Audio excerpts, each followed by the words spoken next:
सभी छात्रों को मेरा नमस्कार। आज हम क्या है कि एक फिर से नए टॉपिक के साथ में अपने कंटेंट को आगे बढ़ाने वाले हैं।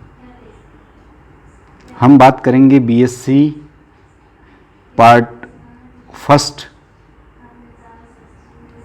की यूनिट फर्स्ट हम पढ़ रहे थे और इसमें आपने प्रोटोजोआ पढ़ लिया था और बहुत सारी जो क्लासिफिकेशन से रिलेटेड क्यूरीज थी उनको किया था।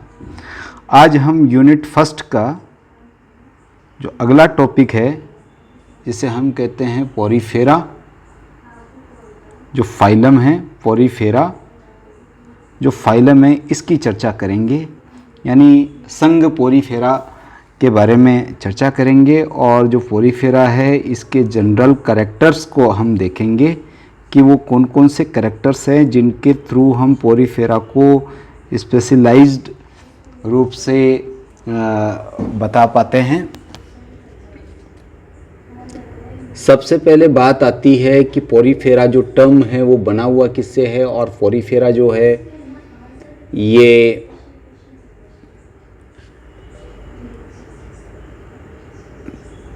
जो टर्म है इसका अर्थ क्या होता है। तो ये एक तरह का ग्रीक वर्ड है और ग्रीक वर्ड है तो इसमें दो वर्ड छुपे हुए हैं, एक तो पोरस और दूसरा जो है फेरा। तो जो फेरो है ये शब्द छुपा हुआ है। पोरस का मतलब होता है पोर और फेरा का मतलब होता है बियरर। क्या होता है? बियर करने वाला। तो हम ये कह सकते हैं कि जो पोरीफेरा है इसका मतलब हुआ कि ऐसे एनिमल जिनके शरीर पर बहुत सारे छिद्र होते हैं, तो छिद्रधारी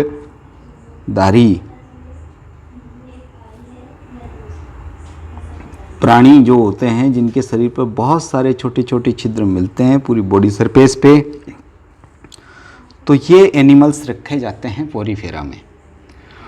सबसे पहले हम ये देखने का प्रयास करते हैं कि ये जो छिद्रधारी प्राणी होते हैं, इन छिद्रधारी प्राणियों को पोरीफेरा जो शब्द है, जो वर्ड पोरीफेरा है वो किसने दिया? तो word given by Robert grant. किसने दिया था? Robert grant. रॉबर्ट ग्रांट वो साइंटिस्ट थे जिन्हें 1936 में इस शब्द का इस्तेमाल किया था और इन्हीं जंतुओं को स्पंज शब्द दिया था।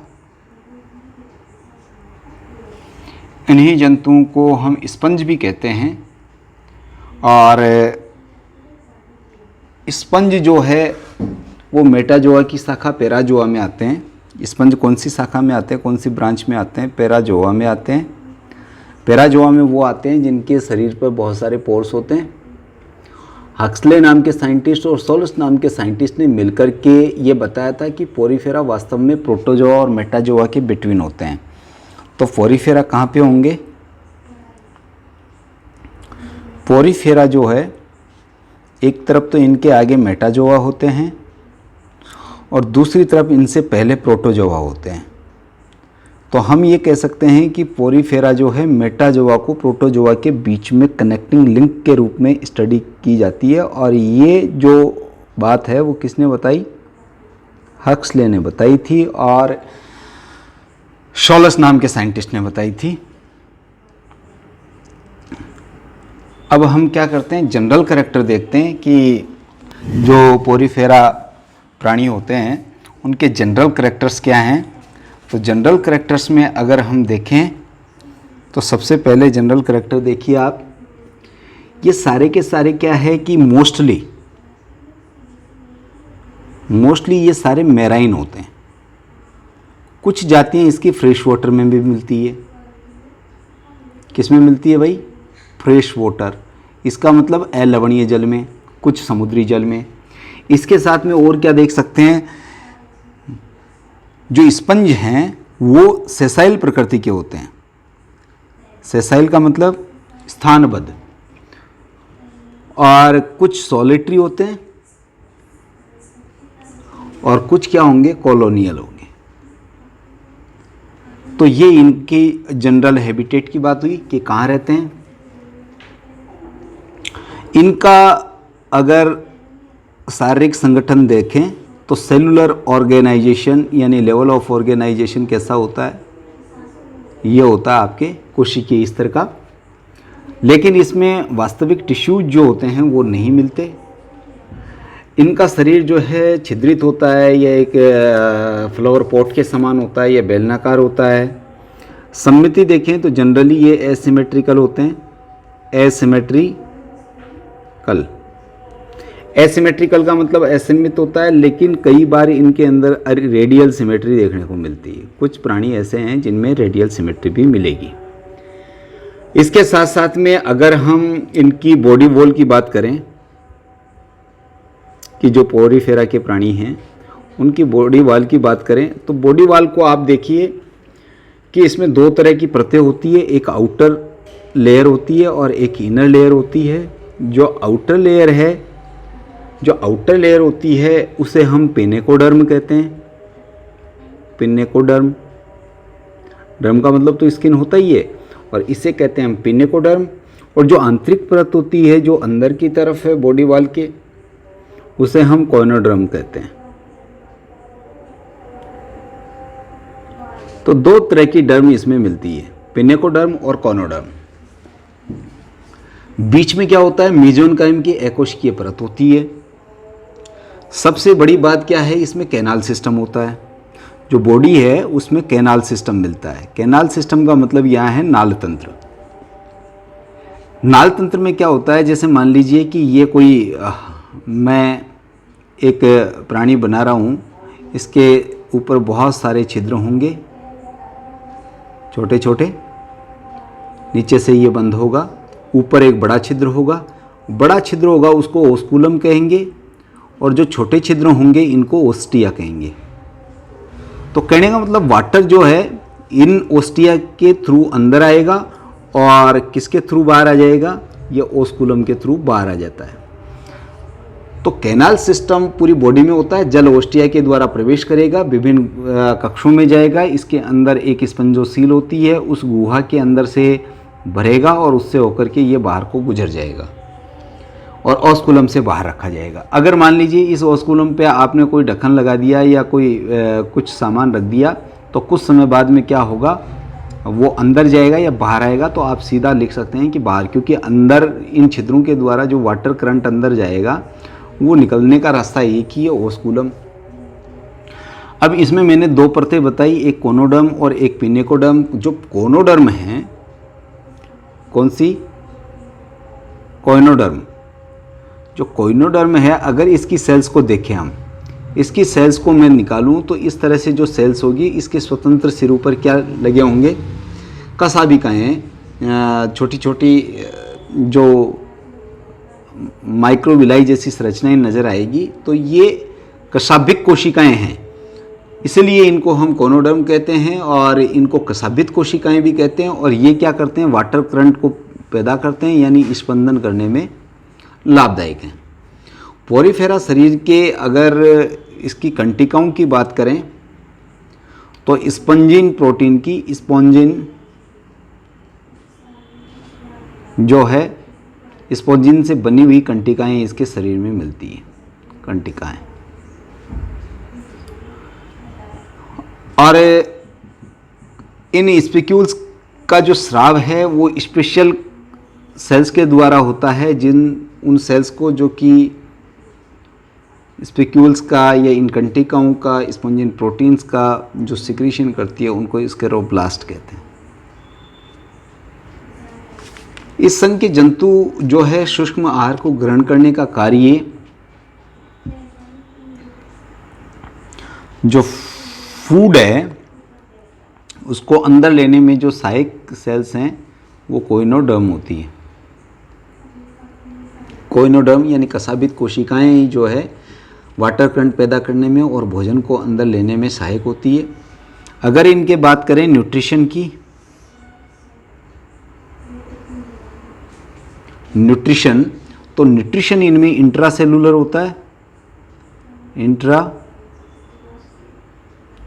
सेल्यूलर यानी अंतःकोशिकीय, अंदर की तरफ पचाया जाएगा। बात करें अगर हम एक्सक्रीशन की, एक्सक्रीशन, तो एक्सक्रीशन की बात करें तो कोई स्पेशलाइज्ड ऑर्गन तो इनके पास नहीं होता, लेकिन हम कहते हैं कि वास्तव में एक्सक्रीशन के रूप में ये क्या त्यागते हैं, वाटर में रहते हैं तो पानी की कोई कमी नहीं है, तो अमोनिया।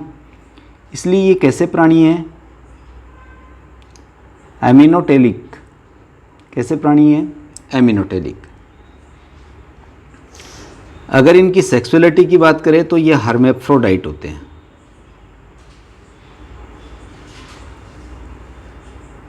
हर्मेफ्रोडाइट को आप क्या कहते हैं, उभयलिंगी। तो जो उभयलिंगी प्राणी है इसका मतलब एक ही प्राणी के अंदर male sex organ plus female sex organ, दोनों जो संरचनाएं हैं वो एक ही प्राणी में मिलती है, तो उस कंडीशन को हम उभयलिंगिता या हर्मेफ्रोडाइट कहा जाता है, हर्मेफ्रोडाइट कंडीशन कहेंगे। इसमें अगर बात करें हम फर्टिलाइजेशन की,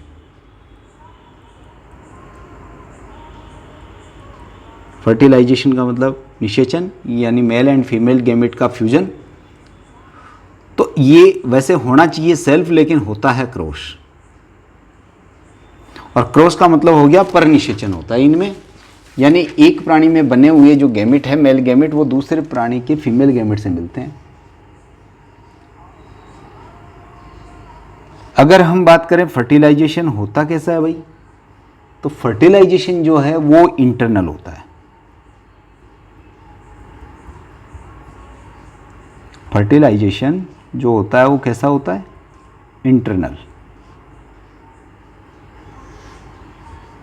इंटरनल होता है। और साथ में अगर हम देखें कि इसमें क्लीवेज कैसा होता है,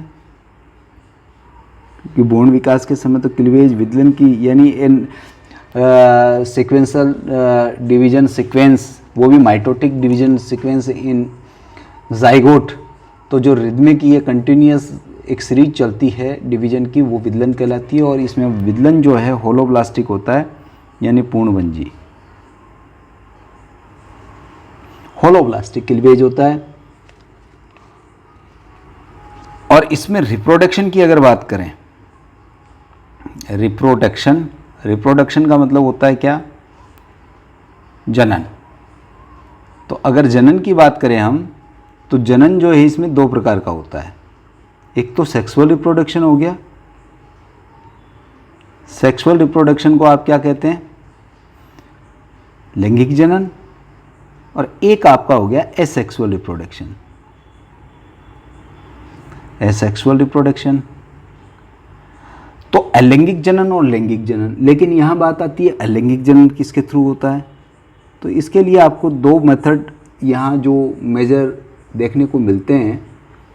एक तो है इसमें बडिंग, बडिंग का मतलब तो मुकुलन होता है यानी आउट ग्रोथ ऑफ जो है बॉडी के ऊपर निकल आती है।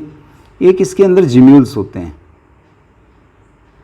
जिम्यूल एक तरह का विखंडन है, तो इसके द्वारा ये हो जाता है। अगर बात करें इसमें डेवलपमेंट की, जो जाइगोट का डेवलपमेंट होगा यानी विकास, तो जो विकास है डेवलपमेंट है वो जनरली इनडायरेक्ट होता है। और इनडायरेक्ट से तात्पर्य तो आप समझते हैं अप्रत्यक्ष रूप से। तो अप्रत्यक्ष डेवलपमेंट किसे कहते हैं, लार्वल स्टेज क्या होती है ऐसे प्राणियों में, लार्वल स्टेज इज प्रेजेंट। अगर लार्वल स्टेज प्रेजेंट है तो ऐसा डेवलपमेंट क्या कहलाता है, ऐसा डेवलपमेंट कहलाता है इनडायरेक्ट। और ये जो लार्वल स्टेज है इसमें मिलती है वो कैसी होती है? वो फ्री लिविंग होती है, मुक्त प्लावी, free living and free floating. और ये जो लार्वल स्टेज है, इसको किस नाम से जानते हैं? इसको बोलते हैं हम एम्फीब्लास्टुला। एम्फीब्लास्टुला ये क्या है? लार्वा है। किसका? स्पंजों का। सभी में मिलता है, सारे सदस्यों में नहीं मिलता। और एक और लार्वा की बात हम इस फाइलम में करते हैं, पेरेन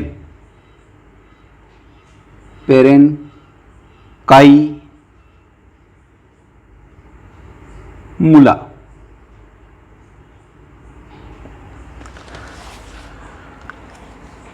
तो देखिए, हमने चर्चा की किसकी? जनरल कैरेक्टर ऑफ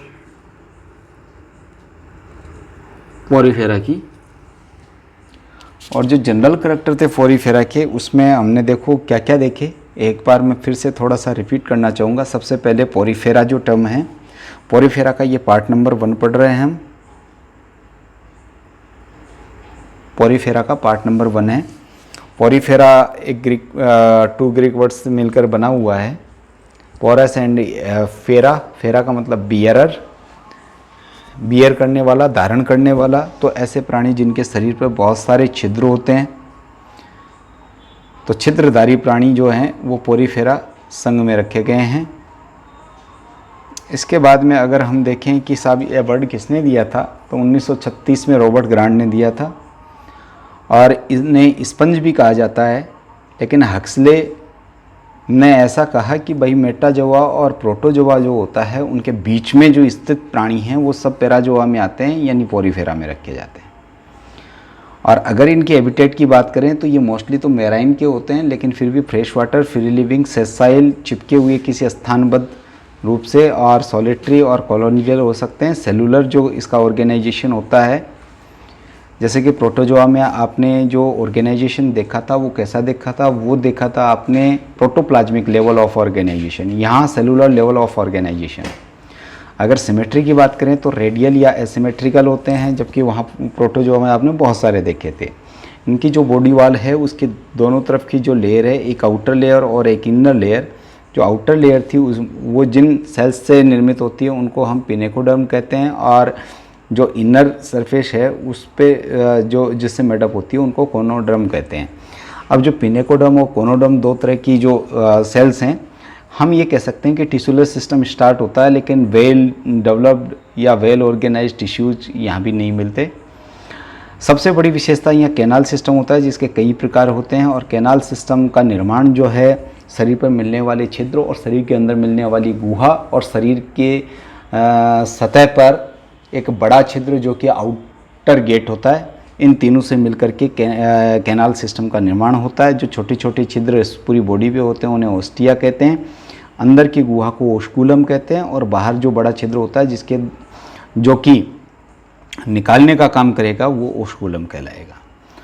यह हमने इसका करेक्टर देखा। उसके बाद में हमने देखा कोइनोडर्म विशेष स्पेशलाइज्ड सेल्स होती है, जिनके जो फ्री एंड होते हैं वहाँ पर फ्लेजिला लगे होते हैं, और उन फ्लेजिला की सहायता से क्या है कि उसको वाटर करंट पैदा करने में या फिर फूड को इकट्ठा करने में, फीडिंग मैकेनिज्म में बहुत हेल्पफुल होते हैं। इनमें जो कंटिकाएँ मिलती है वो स्क्लेरोब्लास्ट सेल्स से द्वारा निर्मित होती है, और इसमें स्पॉन्जिन प्रोटीन मिलती है। और अगर पोषण की बात करें तो अंतःकोशिकीय होता है। एक्सक्रीशन के लिए स्पेशलाइज्ड ऑर्गन्स नहीं होते, और जनरली ये एक्सक्रीटरी प्रोडक्ट के रूप में अमोनिया का उत्सर्जन करते हैं, और अमोनिया का उत्सर्जन करने के लिए अधिक पानी की ज़रूरत होती है, जो कि इनकी मैराइन स्पीसीज और फ्रेश वाटर स्पीसीज में वाटर जो अमाउंट होता है उसके कोई स्कर्सिटी होती नहीं है। इसलिए हम ये कह सकते हैं कि आसानी से ये अमोनिया को डिस्चार्ज कर पाता है। अगर इनकी सेक्सुअलिटी की बात करें तो ये हर्माफ्रोडाइटिक होते हैं, और हर्माफ्रोडाइटिक का मतलब जिसमें मेल एंड फीमेल गैमेट एक ही एनिमल में मिल जाते हैं। और सेक्सुअल एसेक्सुअल दोनों प्रकार का रिप्रोडक्शन इसमें मिलता है। और सेक्सुअल जो रिप्रोडक्शन है वो तो हम जानते हैं कि गैमेट फॉर्मेशन के थ्रू होता है, और इसमें जब गैमेट फ्यूज करते हैं तो फर्टिलाइजेशन, और फर्टिलाइजेशन जो प्रोसेस है वो इंटरनल होता है, लेकिन डेवलपमेंट जो है जाइगोट का इनडायरेक्ट वे में होता है, अर्थात लार्वा फॉर्म बनती है, और ये लार्वल जो फॉर्म होती है उसको हम एम्फीब्लास्टुला या पेरेन्काइमुला लार्वा कहते हैं। और अगर एसेक्सुअल रिप्रोडक्शन की बात करें तो एसेक्सुअल रिप्रोडक्शंस जो हैं वो सिंगल पेरेंट के थ्रू हो जाता है, लेकिन इसमें दो मेथड जो मेनली स्टडी किए जाते हैं, एक बडिंग होती है और दूसरा जिम्यूल फॉर्मेशन होता है। बडिंग को मुकुलन कहते हैं, जिम्यूल को एक तरह का जो है फिजन से बना हुआ प्रोडक्ट होता है, उसके थ्रू ऐसा होता है। तो हम ये कहें कि आज के इस वीडियो में हमने जनरल कैरेक्टर्स अबाउट पोरीफेरा के बारे में डिस्कस किया। जो नेक्स्ट वीडियो होगा उसके अंदर हम क्लासिफिकेशन ऑफ पोरीफेरा देखेंगे, जिसमें उसकी क्लासेज के बारे में हम पढ़ेंगे कि कौन कौन सी उसमें क्लासेज होती है और उनके जो हैं क्या क्या एग्जाम्पल होते हैं। तब तक के लिए आपको सभी को थैंक यू।